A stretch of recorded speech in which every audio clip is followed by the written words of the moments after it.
नमस्कार दोस्तों, अगर आपके पास 10 लाख रुपए हैं और आप चाहते हैं कि ये पैसा सुरक्षित भी रहे और इससे आपको हर महीने एक फिक्स इनकम भी मिलती रहे, तो आपके सामने तीन बड़े ऑप्शन है। Post office monthly income scheme, bank FD और एलआईसी का income plan.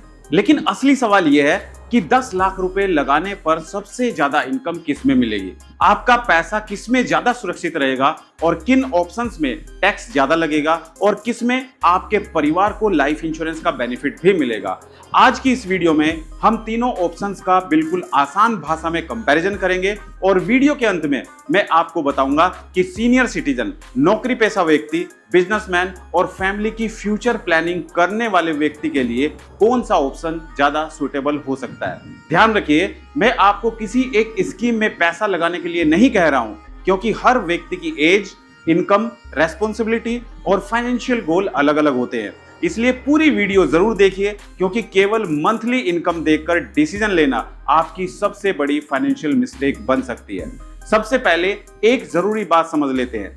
Post office MIS यानी कि post office monthly income scheme और बैंक एफडी मुख्य रूप से सेविंग या डिपॉजिट प्रोडक्ट्स हैं, जबकि एलआईसी का इनकम प्लान एक इंश्योरेंस प्रोडक्ट है। इसलिए इन तीनों का कंपैरिजन केवल रिटर्न के आधार पर करना सही नहीं होगा। हमें इनकम के साथ safety, liquidity, tax, life cover, waiting period और कैपिटल रिटर्न जैसे पॉइंट्स भी देखने होंगे। इस वीडियो में हम 10 लाख रुपए के उदाहरण से कैलकुलेशन समझेंगे, लेकिन इन्वेस्टमेंट करने से पहले current rate, eligibility, tax rule और ऑफिशियल बेनिफिट इलस्ट्रेशन जरूर चेक करें। चलिए अब सबसे पहले बात करते हैं post office monthly income scheme की। जैसा कि आप नाम से ही जान सकते हैं, इस स्कीम को ऐसे लोगों के लिए बनाया गया है जो एक बार पैसा डिपॉजिट करके हर महीने इंटरेस्ट इनकम चाहते हैं। वर्तमान में इंडिया पोस्ट की ऑफिशियल वेबसाइट पर एमआईएस की इंटरेस्ट रेट 7.4% सालाना दिखाई गई है और इंटरेस्ट हर महीने दिया जाता है। लेकिन गवर्नमेंट छोटी बचत योजनाओं की इंटरेस्ट रेट समय समय पर बदल सकती है, इसलिए अकाउंट खुलवाने से पहले उस समय की एप्लीकेबल रेट जरूर चेक करें। अब यहाँ सबसे जरूरी पॉइंट यह है कि पोस्ट ऑफिस एमआईएस में इंडिविजुअल अकाउंट की मैक्सिमम जो इन्वेस्टमेंट लिमिट है वो 9 लाख रुपए है, जबकि ज्वाइंट अकाउंट में मैक्सिमम 15 लाख रुपए तक इन्वेस्ट किया जा सकता है। इसलिए अगर आप अकेले अपने नाम से अकाउंट खोलते हैं तो पूरे 10 लाख रुपए एमआईएस में नहीं लगा सकते। 10 लाख लगाने के लिए ज्वाइंट अकाउंट की जरूरत पड़ सकती है, बशर्ते स्कीम की बाकी कंडीशंस पूरी हो। अब कैलकुलेशन समझिए, अगर ज्वाइंट अकाउंट में 10 लाख इन्वेस्ट किए जाएं और इंटरेस्ट रेट 7.4% सालाना हो तो एक साल का इंटरेस्ट लगभग 74,000 यानी कि 74,000 बनेगा। इसे 12 महीनों में डिवाइड करें तो मंथली इनकम लगभग 6,167 रुपए बनती है, यानी 10 लाख पर लगभग 6,167 प्रति माह। यह कैलकुलेशन टैक्स से पहले है और 7.4% रेट को पूरे उदाहरण में कांस्टेंट मानकर की गई है। पोस्ट ऑफिस एमआईएस का टेन्योर 5 साल होता है। इस दौरान आपको मंथली इंटरेस्ट मिलता रहता है और मैच्योरिटी पर आपका प्रिंसिपल अमाउंट वापस मिल जाता है। यानी अगर आपने 10 लाख रुपए डिपॉजिट किए तो 5 साल पूरे होने पर नियमों के अनुसार आपका 10 लाख रुपए वापस आपको मिल जाता है। लेकिन यहाँ ये मत समझिए कि मंथली इनकम और प्रिंसिपल दोनों टैक्स फ्री हैं। एमआईएस से मिलने वाला इंटरेस्ट आपकी टैक्सेबल इनकम में जुड़ सकता है और टैक्स आपकी एप्लीकेबल इनकम टैक्स स्लैब के अनुसार हो सकता है।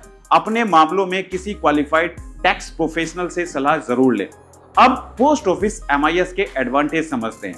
सबसे पहला एडवांटेज है, ये government backed small saving scheme है, इसलिए कैपिटल सेफ्टी चाहने वाले इन्वेस्टर्स के लिए इसे मजबूत ऑप्शन माना जाता है।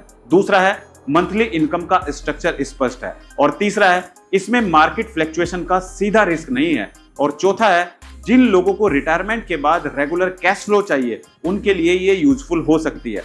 लेकिन इसकी लिमिटेशंस भी है। इंडिविजुअल अकाउंट में, जैसा मैं आपको पहले बता चुका हूं, 9 लाख रुपए की लिमिट है।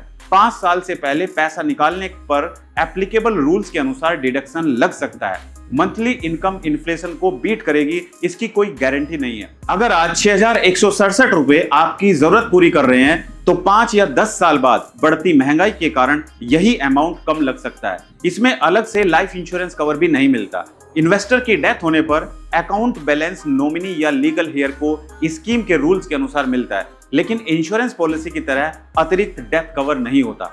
अब आते हैं दूसरे ऑप्शन पर और वो है बैंक फिक्स डिपॉजिट। एफडी को लगभग हर भारतीय जानता है। आप बैंक में एक फिक्स डिपॉजिट एक निश्चित अवधि के लिए डिपॉजिट करते हैं और बैंक आपको तय रेट से इंटरेस्ट देता है। आप क्यूमुलेटिव एफडी चुन सकते हैं जिसमें इंटरेस्ट प्रिंसिपल में जुड़ता रहता है, या नॉन क्यूमुलेटिव एफडी चुन सकते हैं जिसमें interest monthly, quarterly, half yearly या ईयरली लिया जा सकता है। हमें मंथली इनकम चाहिए, इसलिए हम नॉन क्यूमुलेटिव एफडी की बात कर रहे हैं। बैंक एफडी की इंटरेस्ट रेट सभी बैंक में एक जैसी नहीं होती। यह बैंक टेन्योर, डिपॉजिटर यानी कि जो पैसा जमा कर रहा है उसकी एज और उस समय की रेट पर डिपेंड करती है। सीनियर सिटीजन को आमतौर पर रेगुलर कस्टमर्स की तुलना में कुछ एडिशनल इंटरेस्ट मिल सकता है। केवल कैलकुलेशन समझने के लिए मान लेते हैं कि किसी बैंक की एफडी रेट 7% सालाना है। 10 लाख रुपए पर 7% के हिसाब से एनुअल इंटरेस्ट 70,000 रुपए बनेगा और मंथली पे आउट लगभग 5,833 रुपए बनेगा। लेकिन यहां एक टेक्निकल पॉइंट है। मंथली पे आउट ऑप्शन में एक्चुअल अमाउंट एनुअल रेट को केवल 12 से डिवाइड करने पर आए फिगर से थोड़ा अलग हो सकता है, क्योंकि बैंक मंथली पे आउट के लिए डिस्काउंटेड कैलकुलेशन इस्तेमाल कर सकता है। इसलिए एग्जैक्ट इनकम बैंक के एफडी कैलकुलेटर से ही चेक करें।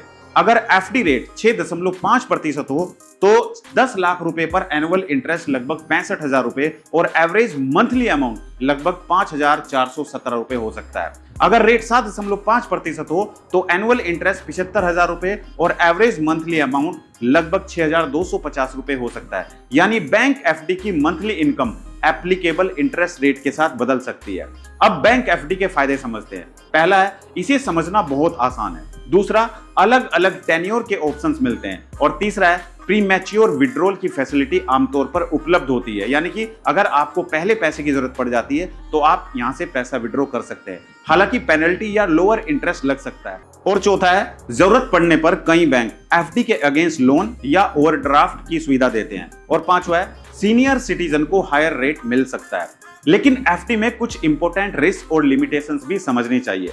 एफडी का इंटरेस्ट टैक्सेबल हो सकता है और तय समय व एप्लीकेबल रूल्स के अनुसार टीडीएस भी कट सकता है।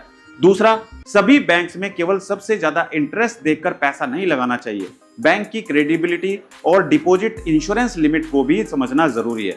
भारत में एलिजिबल बैंक डिपॉजिट पर DICGC कवर एक डिपॉजिटर को एक बैंक में प्रिंसिपल और इंटरेस्ट मिलाकर अधिकतम 5 लाख रुपए तक मिलता है। अगर आपके पास 10 लाख रुपए हैं तो सेफ्टी डाइवर्सिफिकेशन के लिए पूरी रकम एक ही बैंक में रखने के बजाय अलग अलग एलिजिबल बैंक में बांटने पर विचार किया जा सकता है। और तीसरा है, एफडी की रेट री इन्वेस्टमेंट के समय कम हो सकती है। आज आपको 7% ब्याज मिल रहा है, लेकिन मैच्योरिटी के बाद नई एफडी किस रेट पर बनेगी इसकी गारंटी नहीं है। और चौथा है, एफडी भी इन्फ्लेशन को हमेशा बीट नहीं करती। अब आते हैं तीसरे ऑप्शन पर और यह है LIC का इनकम प्लान। यहां सबसे पहले एक बहुत बड़ी कंफ्यूजन दूर करना जरूरी है। बहुत से लोग 10 लाख रुपए की पोस्ट ऑफिस MIS या बैंक एफडी की तुलना सीधे LIC पॉलिसी से करते हैं और पूछते हैं कि LIC में 10 लाख रुपए जमा करने पर हर महीने कितना मिलेगा। लेकिन इंश्योरेंस प्लान की स्ट्रक्चर डिपॉजिट स्कीम से अलग होती है। LIC प्लान में premium, age, basic sum assured, policy term, income शुरू होने का वर्ष, डेथ बेनिफिट और मैच्योरिटी बेनिफिट जैसी कई चीजें होती हैं।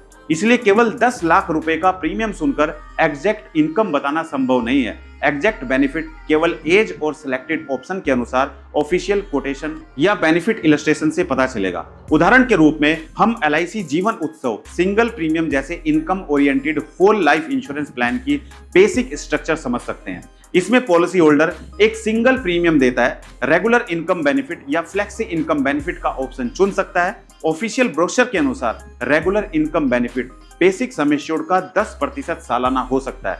लेकिन ध्यान रखिए, ये प्रीमियम का 10% नहीं है, बल्कि बेसिक सम एश्योर्ड का 10% है। प्रीमियम और बेसिक सम एश्योर्ड एक ही अमाउंट हो ये जरूरी नहीं है।